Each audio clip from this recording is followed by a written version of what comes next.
네, 오늘 우리에게 주시는 하나님 말씀 마태복음 1장 1절입니다. 아브라함과 다윗의 자손 예수 그리스도의 계보라. 아멘.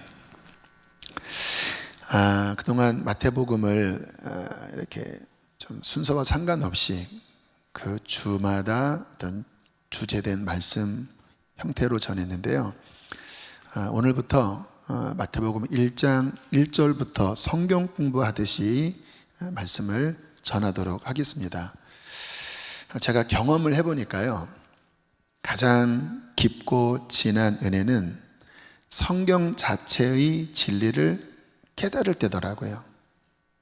그러니까 성경의 눈이 열려지는 거예요. 그러니까 내 관점, 내 어떤 시각이 바뀌지 않은 채 성경에 나에게 유익되는 말씀만 이렇게 받아들이는 형태의 은혜는 약합니다. 근데 언제 신앙의 눈이 열리냐면 성경 자체가 말하려고 하는 그 의미, 그 진리가 그대로 열려져서 나를 비출 때, 나를 변화시킬 때, 그때 가장 은혜롭고 가장 강력한 영적 은혜가 우리의 영혼을 강타하게 돼요. 그러나 이와 같은 말씀을 듣는 훈련이 많은 분들이 안 되어 있기 때문에 조금 이렇게 딱딱하게 느껴질 수도 있고 조금 안 와닿을 수도 있어요. 그러나 주님이 제 마음 가운데 그런 마음을 주셔요. 사람들이 진짜 은혜 받는 것은 성경 자체가 성경으로서 열려질 때다. 그때 믿음이 생기는 거거든요. 그래서 한 사람이라도 이와 같은 말씀을 통해서 정말 하나님 만나고 구원을 얻는다면 너는 인기 있는 설교자가 아니라 하나님 말씀을 그대로 증언하는 증인이 되어 말씀을 전하라 라고 하는 어떤 감동을 제안해 주셔서 마태복음을 전하면서 평상시에도 저는 그와 같은 류의 말씀을 전하는 목사이긴 했지만 좀 더 말씀 그대로의 의미를 여러분들에게 비추면서 여러분들 안에 성경으로 인한 믿음이 성령님을 통하여 부어지기를 간절히 기도하며 말씀을 전하겠습니다. 사도행전 17장 11절로 12절에 이와 같은 말씀이 나와요. 베레아에 있는 사람들은 데살로니가에 있는 사람들보다 더 너그러워서 간절한 마음으로 말씀을 받고 이것이 그러한가 날마다 성경을 상고함으로 그 중에 믿는 사람이 많고 또 헬라의 기브인과 남자가 적지 아니하나. 어떤 뜻이냐면 이 베레아에 있었던 사람들이 하나님 말씀을 받아들이는 태도가 제가 좀 전에 말씀드린 그러한 태도였다라는 거예요. 과연 하나님의 말씀이 무엇일까? 처음 말씀을 접했지만 갈급한 마음으로 성경은 무슨 이야기를 하는 것일까? 열린 마음, 너그러운 마음이라는 뜻이 열린 마음이거든요. 또 간절한 마음으로 날마다 말씀을 읽고 묵상을 했는데 그때 이들 안에 믿음이 부어져서 굉장히 많은 사람들이 거듭나고 그들의 신앙이 성장했다라고 하는 거예요. 그와 같은 마음으로 과연 성경은 무엇을 이야기하는 것일까? 왜 성경은 이렇게 기록했을까? 성경 자체를 깨달으려고 하는 마음으로 여러분들이 마태복음을 처음부터 들으신다면 하나님께서 여러분 안에 하늘로부터 부어지는 구원에 이르는 믿음, 여러분들을 정말 변화시키는 그 소망의 믿음을 하나님께서 주실 줄로 믿습니다. 자, 성경을 이해하시려면 스토리, 흐름을 아셔야 돼요. 저는 성경 읽으면서 참 신기했던 게 성경이 1500년 동안 한 40여 명의 기자를 통하여 다양한 환경 속에서 기록되었거든요. 그런데 이것이 이제 어떤 역사를 통하여 66권으로 이렇게 이제 편집되어져서 이제 성경이라고 하는 경전으로 우리에게 왔는데, 그런데 이 창세기부터 계시록까지 흐름이 너무나 놀랍게 한 맥으로 흘러요. 1500년 동안 40여 명을 통해서 쓰여진 각각의 글이 아니라 너무나 오묘하게 성령님 그분이 어떻게 세상을 창조하셨고, 인간은 어떻게 타락을 했고, 하나님은 그 인간을 구원하시기 위하여 어떠한 일을 그 역사 속에 이루셨는지, 그리고 인류의 마지막은 어떻게 마무리될 것인지, 정말로 너무나 오묘한 하나님의 섭리 속에서 성경이 완성되었다고 하는 것을 깨달을 때마다 너무 저는 놀랍니다. 야, 진짜 성경은 하나님이 우리에게 주신 하나님의 말씀이구나.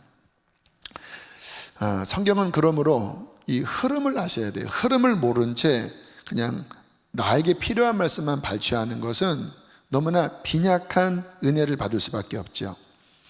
자, 성경은 구약과 신약으로 구성되어 있죠. 그 신구약 성경의 핵심은 무엇일까요?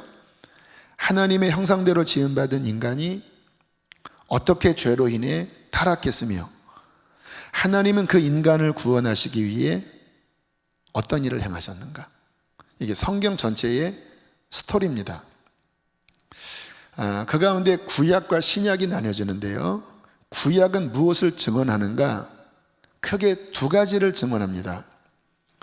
제가 말씀을 성경 전체를 지금 훑고 있는데 디테일하게 전하지는 않을 거예요. 좀 큰 굵직한 그런 주제별로 이렇게 말씀을 제가 지금 흘러가고 있는데요.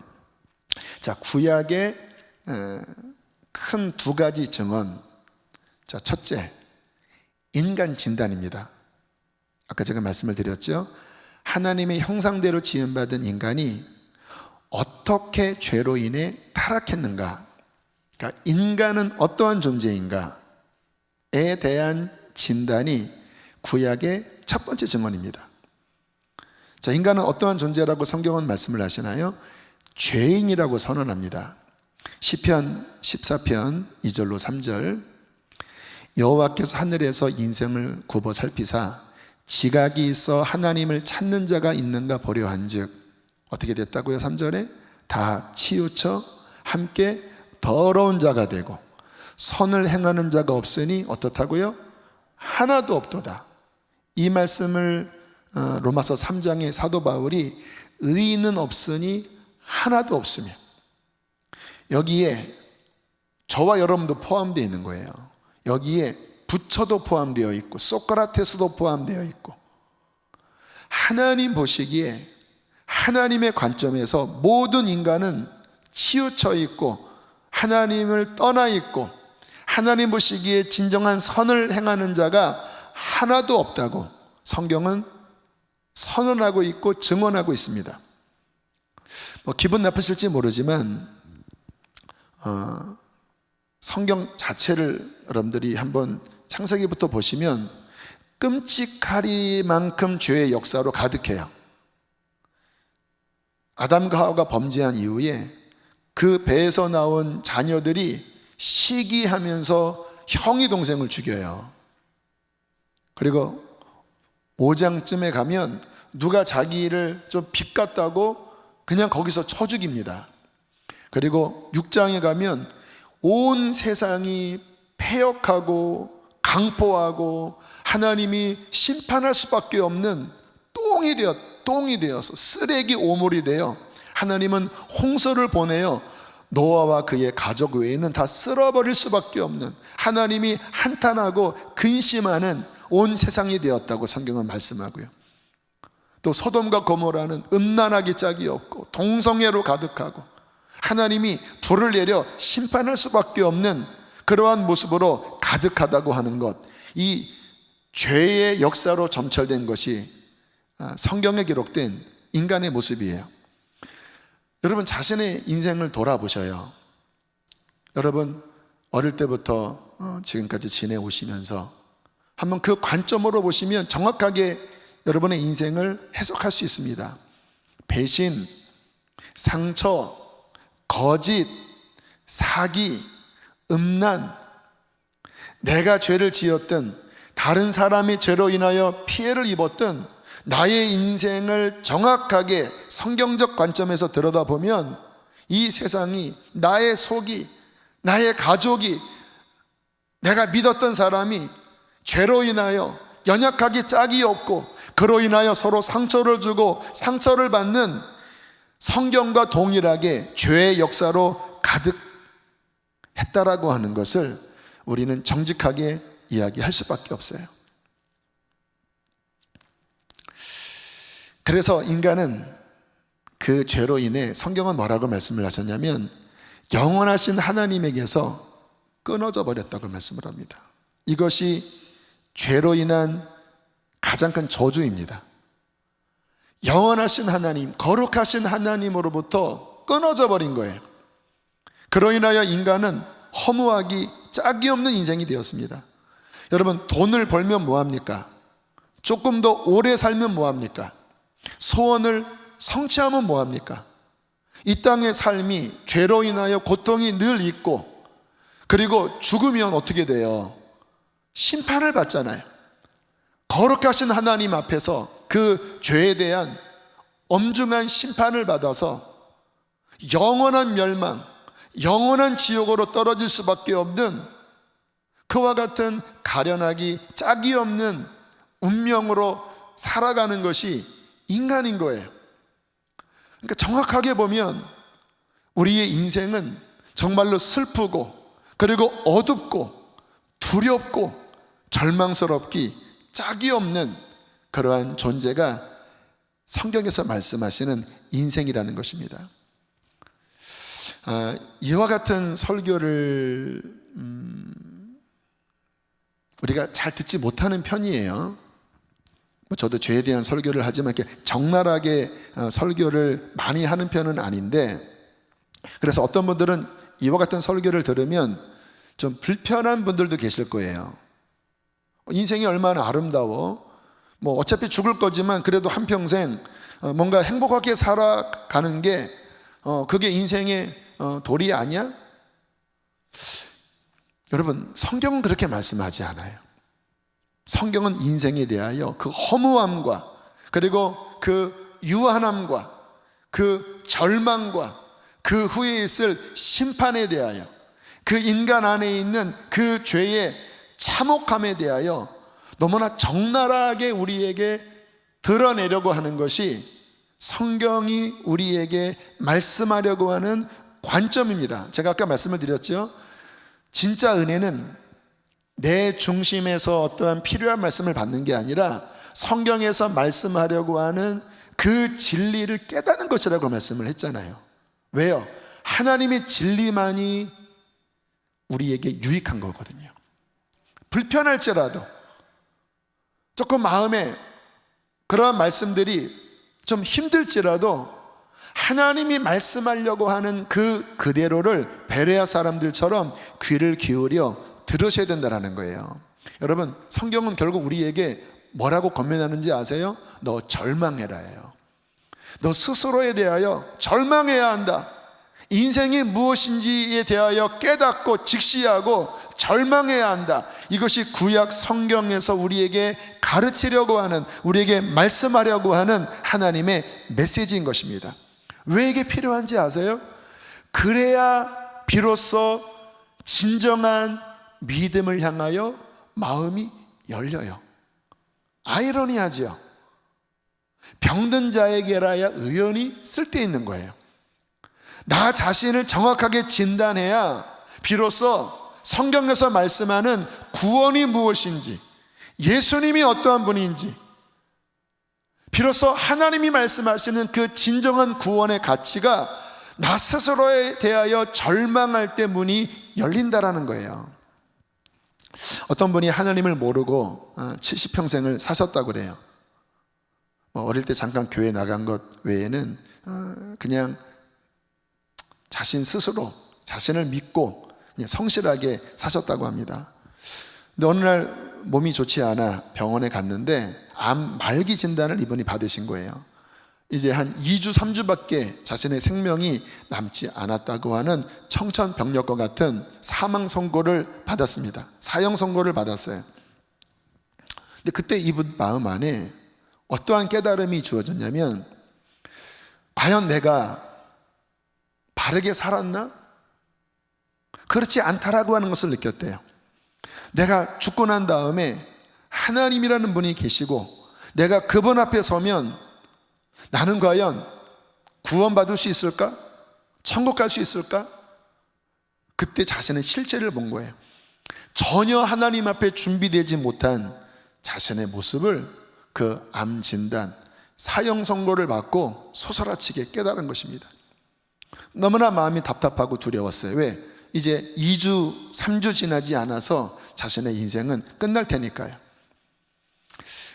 인근 교회에 이분이 찾아갔다고 합니다. 그리고 목사님에게 가서 자신의 심경을 이야기했대요.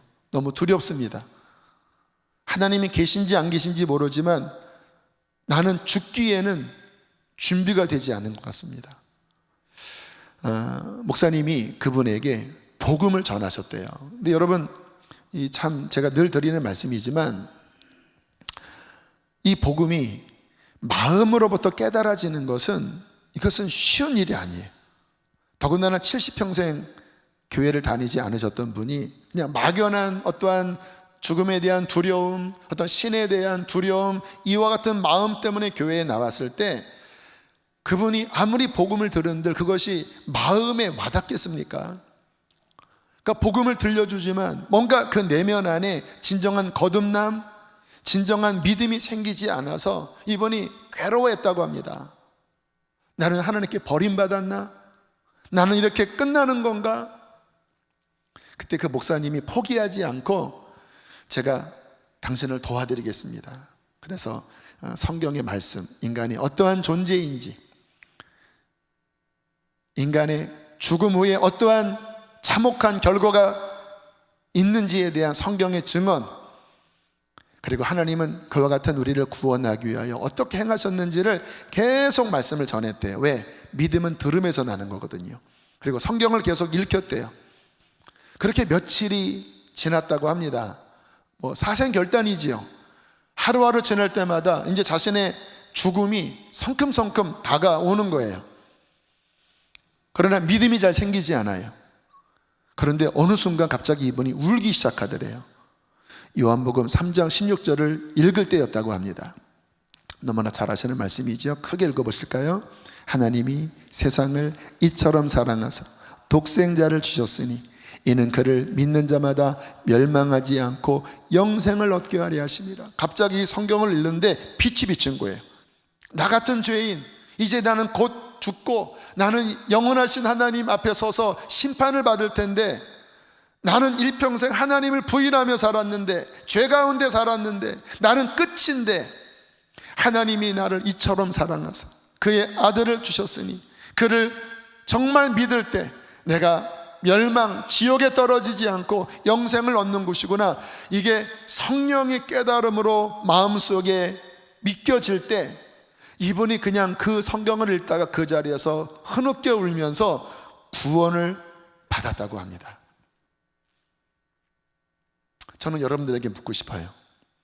여러분들 그와 같이 예수님이 정말 나의 구원자이고 하나님이 나 같은 자를 사랑하셨다고 하는 너무나 기초적인 복음이 여러분의 마음을 그렇게 울린 적이 있나요? 그렇게 정말 진실한 은혜로 와닿은 적이 있나요? 아마 그런 분들이 많이 계실 거예요. 구원받은 사람들이죠. 거듭난 분들이지요. 그러나 그렇지 못한 분들이 계시다면 그 원인을 아셔야 합니다. 죄를 깨닫지 못하는 거예요. 여러분, 아까 그 노인이 자신이 죄인인 것을 깨닫지 못했다면 인생의 마지막에 하나님을 찾았을까요? 자신이 죄인인 것을 깨닫지 못했다면 요한복음 3장 16절을 읽었을 때 과연 그렇게 흐느껴 울면서 예수님을 믿을 수 있었을까요? 자신이 죄인임을 분명하게 직시하는 게 진정한 믿음의 출발점이에요. 그래서 구약 성경은 분명하게 우리의 실체가 무엇인지, 우리의 운명이 어떠한지, 하나님 앞에 우리는 어떠한 존재인지를 분명하게 가르치려고 해요. 그래서 사도 바울은 어떻게 이야기를 하냐면, 왜 율법을 주었는지 아느냐? 구약의 율법을 준 의미는 네가 얼마나 죄인인지를 분명하게 드러내기 위한 하나님의 시약이다. 여러분, 신앙을 갖지 못하는 진짜 적은 제가 보면 자기의입니다. 자기의. 나는 죄인이 아니야. 내가 무슨 지옥 갈 자야. 나는 그래도 이 정도면 의로워. 그래서 본인의 죄의 실체를 깊이 못 느끼며 교회를 다니는 분들은요, 종교 생활을 하는 거예요. 예수님 믿을 이유가 없지요. 그냥 뭐 주님 좋은 분이고 우리의 신앙의 센터고, 그냥 그 정도로 예수님 하나님의 아들입니다. 그런데 그거는 믿음이 아니에요. 성경의 믿음은 나 같은 죄인을 위하여 이 땅에 오신 나의 구원자, 나 같은 죄인을 살리기 위하여 십자가에 달리신 그분 없이는 살 수 없는 나의 구주 예수님, 당신 때문에 내가 살았습니다. 이렇게 주님을 받아들이는 것이 성경에서 말씀하는 믿음이거든요. 근데 이게 언제 생기냐고요? 죄를 깨달을 때, 자신의 영적 실체를 직시할 때. 그러나 자기의 속에 사는 사람들은 바리새인처럼 교회를 다니는 거예요. 바리새인 아시죠? 적당하게 성경도 알고 교회 생활도 알고 교회의 중직 생활도 하고 심지어는 말씀을 가르치기는 하지만 정말 자신의 실체를 깨닫지 못한 채 진짜 믿음이 아닌 상태에서 교회 생활하는 것, 또 열심히 하니까 뭐 자기가 충만한 분들도 열심히 하잖아요. 그러나 기억하십시오. 그 믿음은 가짜입니다. 정말 예수님을 가난하고 겸손한 마음으로 의지하지 않아요. 저는 그래서 제가 기도하는 제목 가운데 하나, 오늘 말씀을 전하면서도 참 간절하게 기도했던 기도 제목이 뭐냐면요, 하나님, 정말 우리가 어떠한 죄인인지를 더 깊이 깨닫게 해주십시오. 성령님으로 깨닫게 해주십시오. 제가 복음을 알고자 할 때 주님이 처음 제게 열어주신 것이 저의 실체에 대한 깨달음이었어요. 진짜 죄인이고 진짜 하나님을 거역하고 영적으로 하나님께 정말로 반역하는 그 죄악이 제 속에 있다라고 하는 것을 깨닫고는 제가 소스라치게 놀랐어요. 주님을 믿고 따른 지 벌써 35년이 넘었습니다. 그런데 저는요, 그럼에도 불구하고 제 실체를 알아요. 제 육신, 제 속에 있는 본성은요, 여전히 죄인이고, 제 본성은 여전히 절망스럽고, 내 스스로 안에서는 어떠한 소망과 어떠한 의도, 내 스스로 안에서는 나올 수 없다라고 하는 것을 저는 절감하는 사람이에요. 저는 우리 교인들 안에 이 죄에 대한 성령의 깨달음이 분명하게 열려지기를 축복합니다. 정말 축복해요. 그래서 목말라야 합니다. 구원에 대한 갈망이 일어나야 돼요. 절망해야 합니다. 나로서는 안 되는구나. 혹시 요즘 그러한 면에 마음이 답답하고 스스로에게 절망하는 분이 계시나요? 여러분, 하나님이 당신 가운데 일하시는 증거예요. 왜? 그것이 성경의 가르침이니까. 또 어떤 분들은 인생의 깊은 실패와 좌절을 하면서 내 힘으로 어떻게 할 수 없구나, 나는 정말로 무능력한 자구나, 이러한 한계를 경험하는 분이 계시나요? 물론 죄에 대한 깨달음과는 좀 다른 측면이지만 어쨌든 그러한 마음을 갖고 계신 분들이 있다면 그것도 하나님의 역사입니다. 그러한 마음이 우리 안에서 들 때 비로소 하나님을 찾게 되고 진정한 은혜에 대하여 갈망하게 되고, 그리고 그러한 마음으로 말씀을 들을 때 그 안에 믿음이 하늘로부터 부어지는 것입니다. 자, 이게 구약 성경의 결론이라는 거예요. 첫 번째 증언이라는 거죠. 자, 그러면 두 번째 구약 성경의 증언은 무엇일까요? 절망으로 끝나는 게 아니죠. 하나님이 그와 같은 절망 중에 있는 인간을 인간을 구원하기 위하여 메시아, 구원자를 보내실 것이라고 하는 예언, 이게 구약 성경의 두 번째 증언이에요. 그래서 구약 성경을 읽다 보면요, 그 절망의 그림자가 짙게 드리인 가운데 계속 군데군데 한 줄기 빛처럼 너희들은 이렇게 실패했지만 내가 이렇게 구원할 거야, 내가 이러한 구원자를 보낼 거야. 그래서 구약 39권 구석구석에 어떨 때는 좀 직접적으로, 어떨 때는 좀 간접적, 은유적으로 주님께서 구원자에 대한 약속의 말씀을 계속 하셔요. 대표적인 몇 군데만 좀 살펴볼까요? 자, 믿음의 조상 아브라함을 부르셨을 때 하나님이 이렇게 말씀하시죠. 창세기 22장 18절 시작. 내 씨로 말미암아 천하 만민이 복을 받으리라. 이 씨가 누군지 아세요? 메시아 예수 그리스도예요. 자, 다윗에게 어떠한 예언을 주셨습니까? 시편 16편 10절 시작. 이는 주께서 내 영혼을 수월에 버리지 아니하시며 주의 거룩한 자를 멸망시키지 않으실 것입니다. 무슨 예언인지 아세요? 주님이 죽으시지만 부활하실 것이라는 것. 그 사망 가운데, 무덤 가운데, 수월 가운데 머무르지 않고 하나님은 부활시키실 것이라고 하는 예언이 다윗으로부터 나오고요. 이사야 11장 10절 시작. 그날에 이새의 뿌리에서 한 싹이 나서 만민의 기치로 설 것이요 열방이 그에게로 돌아오리니 그가 거한 것이 영화로우리라. 온 열방의 구원이 열릴 텐데 누구를 통하여? 이새가 다윗의 아버지잖아요. 다윗의 아버지 다윗으로부터 한 싹이 나서, 이 싹이 히브리어로 낫지르입니다. 낫지르. 예수님이 어디서 주로 생활하셨죠? 어릴 때 나사렛, 낫지르 같은 어원이에요. 그래서 나사렛 사람, 그 당시 유대인들은 완전 깡시골이거든요. 인구가 한 300명밖에 안 된대요. 깡시골 나사렛. 근데 이게 구약 성경이 그렇게 예언된 한 싹이 날 것이요 한 순이 날 것이요 낫지르, 나사렛. 주님께 숨겨두신 예수님이 어디서 자라나실 것이라고 하는 예언이지요. 이새의 뿌리에서 한 싹, 낫지르, 나사렛 사람, 그 한 싹이 나서 만민의 깃발로 설 것이요 열방이 그에게로 돌아오리라. 또 어떤 예언이 나옵니까? 우리가 너무나 잘 아는 예언, 이사야 53장 4절로 6절. 그는 실로 우리의 질고를 지고 우리의 슬픔을 당하였거늘 그가 찔림은 우리의 허물 때문이요 그가 상함은 우리의 죄악 때문이라. 그가 징계를 받음으로 우리는 평화를 누리고 그가 채찍에 맞음으로 우리는 나음을 입었도다. 우리는 다 양 같아서 그릇 행하여 각기 제 길로 갔거늘 여호와께서는 우리 모두의 죄악을 그에게 담당시키셨도다. 그분의 희생, 그분의 대속, 우리의 죄와 허물을 어떻게 짊어지셨는지, 그로 인하여 우리가 어떻게 회복될 것인지, 이것이 하나님의 어떠한 구원의 역사고 구약 내내 희생당한 그 어린 양의 본체가 하나님의 어린 양이신 예수 그리스도 십자가 그 안에서 흘린 그 보혈이라고 하는 것, 하나님께서는 구약 내내 여러 사람들을 통하여, 여러 선지자를 통하여, 아브라함을 통하여, 다윗을 통하여 예언하신 거예요.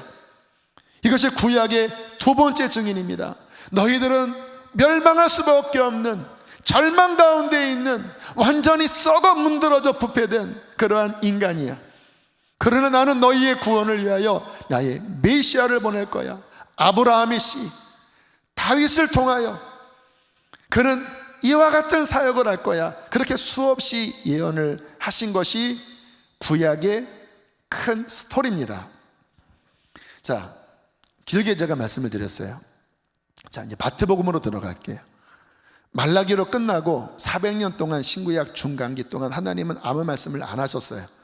그리고 때가 참에 이제 신약이 시작되면서 이 신약의 첫 번째 복음서가 마태복음이잖아요. 근데 뭐라고 말씀을 하는지 오늘 본문입니다. 마태복음 1장 1절 큰 소리로 읽겠습니다. 시작. 아브라함과 다윗의 자손 예수 그리스도의 계보라. 제가 아까 성경이 신기하다고 했잖아요. 예수님에 대한 복음이 마태, 마가, 누가, 요한이에요. 근데 이 마태복음의 구조의 특징은 뭐냐면 구약의 그 모든 예언이 어떻게 이루어졌는지에 대한 증언으로 이렇게 받으면서 마태복음이 시작이 돼요. 그래서 마태복음의 내용의 핵심은 구약에 예언된 것이 예수께 이렇게 성취된 거야. 구약의 이 내용은 예수님이 바로 이러한 부분이야. 계속 구약의 예언의 성취를 증언하는 형태로 기록되어 있어요. 1장 1절 구약 전체를 봤잖아요. 아브라함, 하나님이 인류의 구원을 위하여 택하신 믿음의 조상 아브라함, 그리고 그 메시아의 또 영광스러운 아이콘인 다윗, 그 아브라함과 다윗의 자손 예수 그리스도의 계보라, 축보라, 족보라. 많은 분들이 이 족보 읽다가 시험 들어요. 왜 이렇게 많이 났냐, 이게 도대체 나와 무슨 상관이냐. 오늘 분명하게 말씀을 드릴게요. 제가 서두에 말씀드렸죠. 성경적 관점으로 보셔야 은혜가 된다고. 이 족보는 무슨 이야기냐면요, 이 구약의 수많은 역사, 구약은 어떤 한 사람이 막 계시를 받아서 그 환상 속에서 적은 내용만이 아니라 실제 역사 이야기거든요. 역사 속에 모세가 있었고, 역사 속에 아브라함이 있었고, 역사 속에 다윗이 있었고, 역사 속에 수많은 그 하나님의 증인들이 있었는데, 이거는 거짓말이 아니잖아요. 이 족보는 무슨 이야기냐면 그 구약의 역사 속에 하나님이 말씀하신 그 분명한 메시아, 여기서 말씀한 바로 그분이 바로 이 예수 그리스도라고 하는 성경의 하나님의 증언 방식이에요.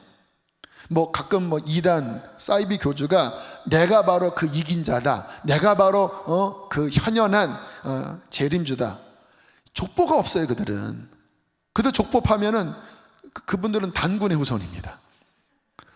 이거는 앞뒤가 안 맞는 거예요. 왜? 하나님은 분명하게 우리에게 희미하게 믿으라고 대충 그렇게 해놓고 너 무조건 믿어 이렇게 말씀하신 게 아니라, 하나님의 방식은요 철저한 거예요. 분명하게 예언하시고 역사 속에 분명하게 그 히스토리, 그분들의 존재 자체를 분명하게 드러내신 다음에 부인할 수 없이 봐라, 수천 년 동안 이렇게 예언하고 수천 년 동안 이렇게 말씀했던 그 맥락 속에서 태어난 아브라함과 다윗의 자손, 이 예수, 이 말씀하신 모든 예언이 딱 들어맞는 이 예수가 바로 내가 그토록 얘기했던 바로 그 구원자다라고 하나님께서 우리에게 호소하시고 선언하시는 거예요. 제발 믿으라고. 제가 신학교 입학시험 볼 때 성경시험이 있었는데 제가 틀린 게 바로 17절이에요. 무슨 말씀이 나오냐면, 그런즉 모든 대수가 아브라함부터 다윗까지 14대요, 다윗부터 바벨론으로 사로잡혀갈 때까지가 14대요, 바벨론으로부터 사로잡혀간 후부터 그리스도까지 14대라. 그러니까 이 족보를 14대 3등분을 하거든요. 근데 그때 이제 시험 문제가 뭐냐면, 이게 몇 대입니까? 이 족보가 몇 대입니까? 제가 어떻게 알아요? 제가 틀렸어요. 늘 궁금했습니다. 근데 재작년에 성지순례 갔을 때 그 메시아닉주 그 요엘이라고 하는 그 유대인 그 형제가 가르쳐 주더라고요. 히브리어는 그 알파벳에 숫자가 있대요. 근데 다윗의 숫자가 14래요. 그래서 그 14대 하면 유대인들은 다윗이라고 그냥 딱 직감하는데, 다윗. 예수님의 그 족보 이야기, 바로 다윗의 후손, 예수 그리스도는 다윗의 후손, 성경에서 말씀하신 바로 그분이구나. 여러분, 이 가운데 아직 믿지 않는 분들, 교회 다니지만 나 솔직히 잘 못 믿겠어요, 하나님은 믿어도 예수님은 아리까리예요, 그런 분들 계실 거예요. 또 믿긴 믿지만 그냥 어거지로 믿는 분들이 있죠. 그래서 조금 이상한 소리만 들어도 흔들리는 분들, 여러분, 제가 그런 분들에게 말씀을 드립니다. 하나 예를 들을게요. 제가 이렇게 예언을 했어요. 25년 뒤에 통일됩니다. 그리고 그해 8월에 첫 주에 우리는 함경북도 청진에 어린이 센터를 지을 겁니다. 이렇게 이제 제가 영상으로 이렇게 했어요. 근데 정말 2046년에 1월 달에 통일이 됐어요. 그리고 정말 8월 달에 어린이 센터를 지었어요. 그리고 옛날 영상을 돌아봤더니 제가 이렇게 하면서 예언한 거예요. 그러면 여러분 그때 어떻게 했습니까? 난리 나겠지요. 와, 위대한 선지자가 났다. 제가 그때면 이제 25년 되니까 76세가 될 텐데, 그때 아마 저에게 찾아와서 복채를 주면서 뭐 많은 질문들을 할 수도 있겠고 뭐 교주가 될 수도 있겠죠. 왜냐하면 그와 같은 예언을 맞추는 것은 진짜 쉬운 일이 아니잖아요. 통일 지금 7, 80년 됐는데도 안 됐잖아요. 어린이 센터 우리의 꿈이지만 8월달 와, 이거는 0.00001%도 안 되는 확률이에요. 근데 맞췄다고 생각하면 여러분은 진짜 저를 위대하게 생각하겠지요. 근데 한번 그 측면에서 생각해 보세요. 혹시 여기 어떤 법 쪽이나 또는 어떤 뭐 경찰 이런 쪽에 계신 분들이 있다면 더 이해할 수 있을 거예요. 구약 성경에 예언된 그 메시아의 탄생, 생애, 죽음, 그 부활, 또 어디서 태어날지, 그분은 어떠한 분인지 그렇게 수천 년에 걸쳐 다양하게 예언한 그 말씀이 실제 2000년 전 예수 그리스도에게 정확하게 세상에 누가 이 예언을 이룹니까? 어떻게 부활을 해요? 어떻게 그 십자가, 여러분 이 로마 시대에 십자가로 죽은 사람이 많지 않대요. 실제로 너무 잔혹하기 때문에. 더 신기한 것은요, 이스라엘 역사가 예수님 부활 후 한 30년 지난 다음에 이스라엘이 역사 속에 사라져 버렸어요. 다시 말하면 예수님 이후에는 그 예언이 이루어질 분이 더 이상 환경적으로 역사적으로 존재할 수 없겠고 하나님이 아예 흐트러져 버린 거예요. 정확하게 2000년 전에 그 예수라고 하는 한 분을 통하여 이 수많은 예언이 정확하게 이루어졌다면, 제가 25년 뒤에 통일되고 어린이 센터가 지을 것이라고 하는 허무맹랑한 한 것들 하나만 맞춰줘도 저를 위대하게 볼 수 있거늘, 이 엄청난 예언이 예수 그리스도에게 온전하게 이루어진 이 증언을 듣고도 믿지 않는다면, 허무맹랑하게 생각한다면 미친 거 아닙니까? 제가 아까 서두에 성경적 시각대로 믿는다 그랬잖아요. 사도행전에 보면요, 사도 바울의 전도, 베드로의 전도가 실은 이방식이었어요. 여러분 오늘 가서 사도행전 보세요. 바울이 어떻게 설교했는지 아세요? 구약 선지서를 쭉 설명한 다음에 이 예언된 메시아가 바로 예수다, 더군다나 죽음에서 부활함으로써 하나님은 분명한 증거를 주셨다. 그때 성령이 강하게 역사하셔서 진짜구나 하면서 복음을 받아들이고 초대교회가 형성된 거예요. 근데 저는 이제 그런 말씀을 묵상하면서 오늘날의 이와 같은 방식, 우리는 이방인이잖아요. 성경적인 배경이 없는 사람이잖아요.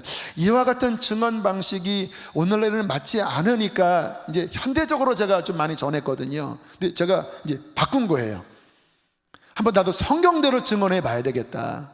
구약 선지서에서 증언한 그 예언이 예수에게 어떻게 이루어졌는지를 나도 증언하고 이 부분에 대해서 성령님 의지하고 선포해버리자. 그때 연약한 믿음 안에 굳건한 믿음이 생기고, 교회를 오래 다녀도 믿음이 흔들렸다면 그거 신화 아니야 했던 분들 안에 초대교회처럼 성령님이 믿음을 주시지 않겠는가.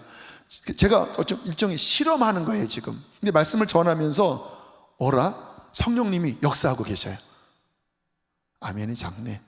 나 혼자만 지금 열받아서 이러시는 건가? 아니에요. 와, 성경대로 하니까 주님께서 지금 이렇게 막 기뻐하시는 것 같아요. 자, 다시 한번 들어보세요. 하나님께서 말씀하시는 거 믿어라. 믿을 만한 증거를 주었다. 그 수많은 예언이 예수에게 이루어졌다니까. 이가 그니 그를 믿어라. 의심하지 말고 분명하게 믿어라. 사랑하는 성도 여러분, 예수 그리스도가 2000년 전에 이 땅에 오셨습니다. 그분은 예언이 완전히 역사 속에 성취된 유일한 분이에요. 이 1장에 보면 이제 족보 이야기가 나오는데요, 이 족보를 면밀히 들여다보면 이게 착한 사람도 있고 악한 사람도 나와요. 뭐 므낫세, 이건 완전 천인공노할 악한 왕이었어요. 또 뭐 좀 잘못된 관계 속에서 태어난 예를 들어서 밧세바는 어떤 잘못된 관계 안에서 다윗이 이렇게 취해서 첫 아이는 죽고 그 다음 태어난 아이가 솔로몬이잖아요. 그러니까 백역사만 있는 게 아니라 거기에 흑역사도 있어요. 보통 우리 같으면 미화하기 때문에 그와 같은 것들을 좀 뺄 텐데 적나라하게 그 안에 다 나와 있는데, 여러분 제가 또 족보에 대한 해석을 할까요? 이게 무슨 이야기인지 아십니까? 하나님은 때로는 이렇게 구부러지고 또 망가지고 한 이 수많은 사람들의 역사가 있었지만, 그러나 나는 신실하게 너희를 구원하기 위하여 므낫세도 밟고 밧세바도 밟고 이와 같은 타락한 사람도 밟고 그렇게 성큼성큼 밟고 밟아서 끝내는 우리를 구원하기 위하여 우리 앞까지 오셨다라는 거예요. 왜요? 우리를 사랑하시기 때문에. 그래서 성경의 모든 기록의 근원은 우리를 향한 하나님의 사랑인 것입니다.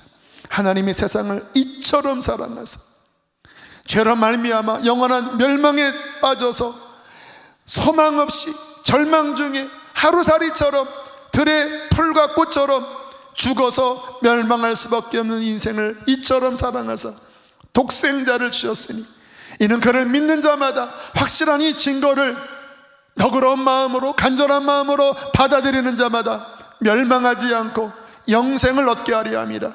그에게 다시 하나님과 관계를 연결시키시고 그 안에 하나님의 형상을 은혜로 회복하여 주시고 하나님의 자녀가 되는 권세를 주셔서 영원한 하나님의 자녀가 되도록 하나님은 세상을 이처럼 사랑하사 독생자를 주셨다라는 거예요. 그 몇 년 사이에 젊은이들에게 인기를 끌었던 찬양이 당신은 시간을 뚫고라고 하는 가사입니다. 어른들에게는 많이 하지 않았지만 오늘 한번 나중에 불러볼 텐데요, 이런 가사입니다. 당신은 시간을 뚫고 이 땅 가운데 오셨네. 우리 없는 하늘 원치 않아 우리의 삶에 오셨네. 당신의 편안 버리고 우리에게 평안 주셨네. 가장 낮은 자의 모습으로 우리의 삶에 오셨네. 하나님 우리와 영원히 함께 계시네. 꿈없는 우리에게 그 나라 보여주시네. 연약한 자들의 친구가 되어주시고 힘없는 우리의 인생을 위로하시네. 예수 이곳에 우리와 함께 영원히, 예수 이곳에 우리와 함께 영원히. 사랑하는 성도 여러분, 예수님을 바라보십시오. 혹시 실패하셨나요? 자신에게 절망하고 계시나요? 세상을 바라보면 답답하고 길이 안 보이시나요? 사랑하는 성도 여러분, 예수님을 바라보십시오. 여러분, 나 자신 바라보고 세상 바라보면 답이 없어요. 답이 없어요. 왜? 성경의 증언입니다. 너희로서는 안 돼. 사람으로서는 안 돼. 나 이렇게 오래 교회 다녔는데 나 왜 이 모양이에요? 자신 바라보지 마세요. 그게 우리의 실체예요. 그러면 어떻게 해야 됩니까? 하나님의 증언, 예수를 보내셨습니다. 그분이 구원자입니다. 그분은 십자가와 부활로 이 세상의 모든 죄와 허물을 해결하여 주시고 이기셨어요. 예수님이 이기셨어요. 신앙은 무엇인지 아십니까? 그분을 바라보는 것입니다. 신앙은 무엇인지 아세요? 그분을 믿는 것입니다. 그분을 믿는다고 하는 것은 그분을 진짜 의지하는 거예요. 이 가운데 소망을 잃고 어떤 절망하는 분들에게 주시는 오늘 말씀의 하나님의 음성을 제가 이렇게 전해드릴게요. 나는 수천 년 전부터 너를 사랑했단다. 나는 네가 죄인임에도 너를 포기하지 않았어. 그리고 그 수없는 시간 속에서 수많은 사람들을 밟고 밟아 지금 내 앞까지 왔단다. 그리고 나는 너에게 지금 손을 내밀고 있어. 나의 손에 못자국이 보이니 너를 향한 사랑이야. 나는 너를 사랑해. 나는 너의 구원이야. 나는 너의 소망이야. 나의 손을 믿음으로 붙잡으렴. 내가 너를 건질 거야. 소망이 없다고 느끼는 분, 삶이 힘들다고만 느끼는 분, 가끔 인생을 포기하고 싶으신 분, 여러분, 당신의 소망은 오직 예수 그리스도이십니다. 당신의 구원은 오직 예수 그리스도이십니다. 나 자신을 바라보지 말고 소망 대신 예수님을 바라보고 정말 그분을 너그러운 마음, 간절한 마음으로 믿을 때 분명히 주님은 당신을 건지시고 당신을 도우실 것입니다. 이미 믿고 계신 분들에게 권면합니다. 희미하게 믿지 말고 분명하게 믿으십시오. 흔들리는 마음이 아니라 굳건한 믿음을 가지십시오. 예수님을 굳건하게 믿는 자는 반드시 승리할 것입니다. 이와 같은 은혜가 우리 모두에게 부어지기를 주의 이름으로 축복합니다. 함께 이 시간 그 구원의 은혜를 주신 하나님을 찬양하시겠습니다.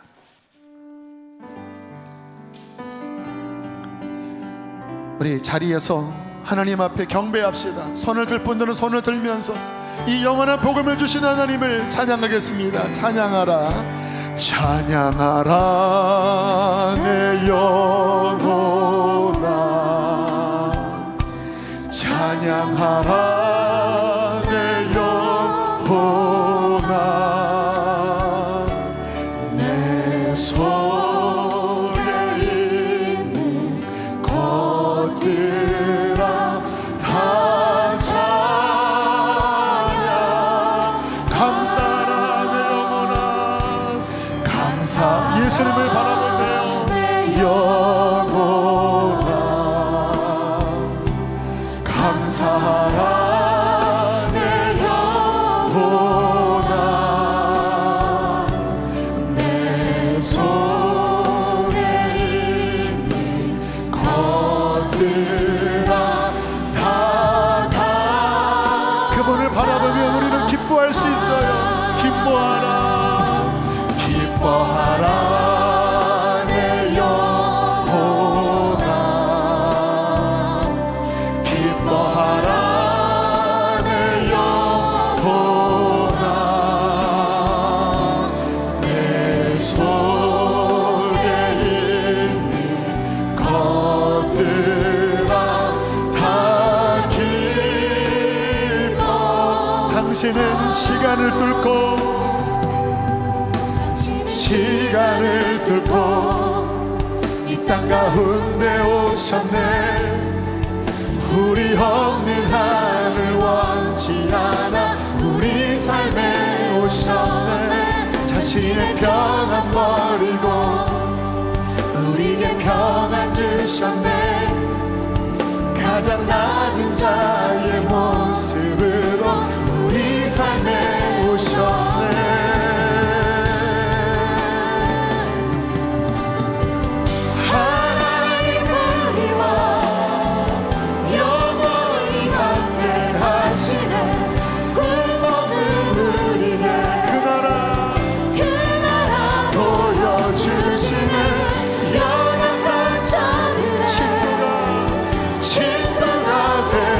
주시고 힘없는 우리의 인생을 다시 한번 당신은 시간을 뚫고 이 땅 가운데 오셨네. 우리 없는 하늘 원치 않아. 이것이 사랑이에요. 이것이 사랑이에요. 자신의 평안 버리고 우리에게 평안 주셨네. 가장 낮은 자의 모습. 이것이 사랑이에요. 우리 두 손 높이 들고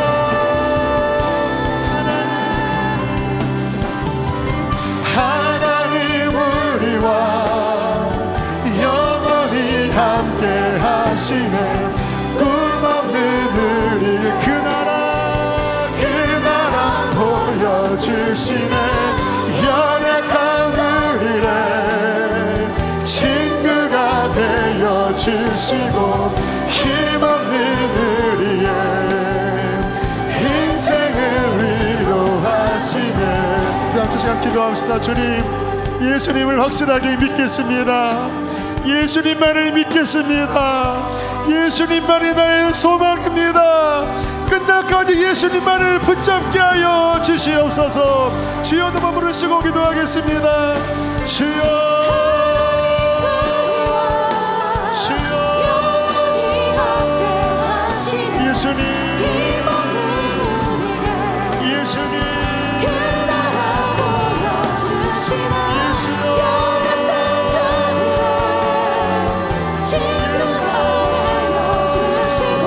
나의 소망,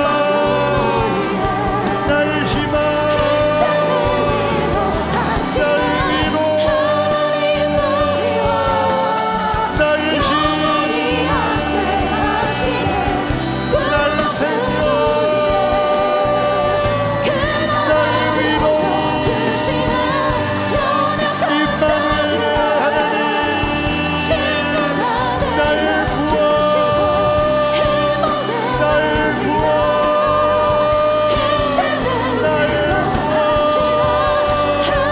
예수를 믿나이다. 내가 예수를 믿나이다. 내가 예수를 믿나이다. 내가 예수를 믿나이다. 할렐루야. 하나님 우리와 하나님 우리와 영원히 함께 하시네. 꿈없는 우리를 그 나라 보여주시네.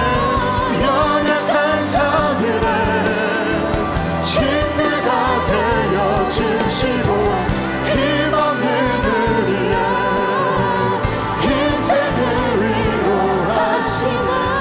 오늘 말씀을 준비하면서 한 영혼을 품게 되었습니다. 교회를 오랫동안 다녔지만 진정한 믿음이 생기지 않고 근래 여러 가지 힘들고 어려운 일들 통해서 절망하고 낙심해 있는 그 누군가, 말씀을 준비하면서 하나님, 이 딱딱한 말씀 같은데 하나님, 과연 사람들이 이 말씀을 받아들이겠습니까? 그 말씀이 떠올랐어요. 믿음은 사람의 지혜에 있는 것이 아니라 하나님의 능력에 있는 거야. 복음을 증거할 때 하나님이 구원할 사람은 이 말씀을 통하여, 성경의 증언을 통하여 하나님이 믿음을 주실 거야. 이렇게 기도했습니다. 하나님, 그렇다면 그 한 사람이 구원을 받는다면, 그 한 사람이 믿음이 생긴다면 그 한 사람을 위하여 이 말씀을 전하겠습니다. 오늘 인터넷 예배를 드리는 그 누군가 말씀을 듣다가 기도하다가 찬양하다가 가슴이 뜨거워지고 예수에 대한 믿음이 일어나는 분이 있다면 오늘 주님이 제 안에 보여주셨던 그 한 사람입니다. 하나님이 당신 안에 지금 믿음을 주고 계셔요. 이 말씀으로 믿음을 주고 계셔요. 하나님이 당신을 사랑하십니다. 사랑한다고 하십니다. 우리 한 번 더 기도합시다. 하나님, 예수를 믿습니다. 예수를 믿습니다. 예수를 믿습니다. 이제 예수만 믿겠습니다. 더 이상 실망하지 않겠습니다. 예수만을 믿겠습니다. 그 고백을 주님 앞에 우리 멋지게 하겠습니다. 우리 한번 주여 부르고 기도하겠습니다. 주여,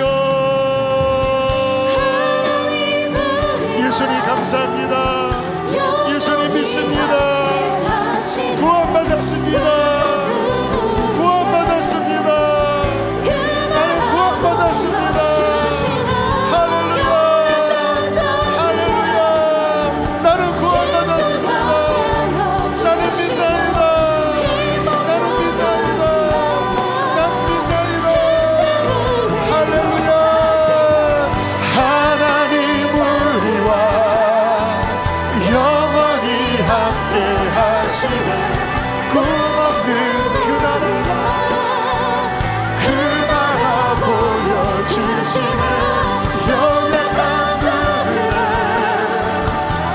주님이 너의 친구가 된다고 말씀하십니다.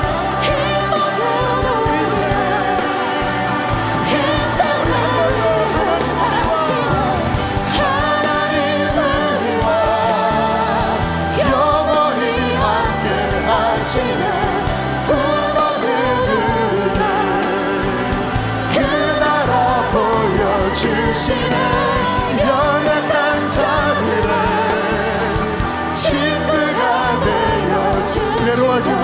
나는 너의 친구라. 나는 너의 친구라. 나는 너의 친구라. 위로하시네. 예수 이곳에 예수 이곳에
오 하나님 축복합니다.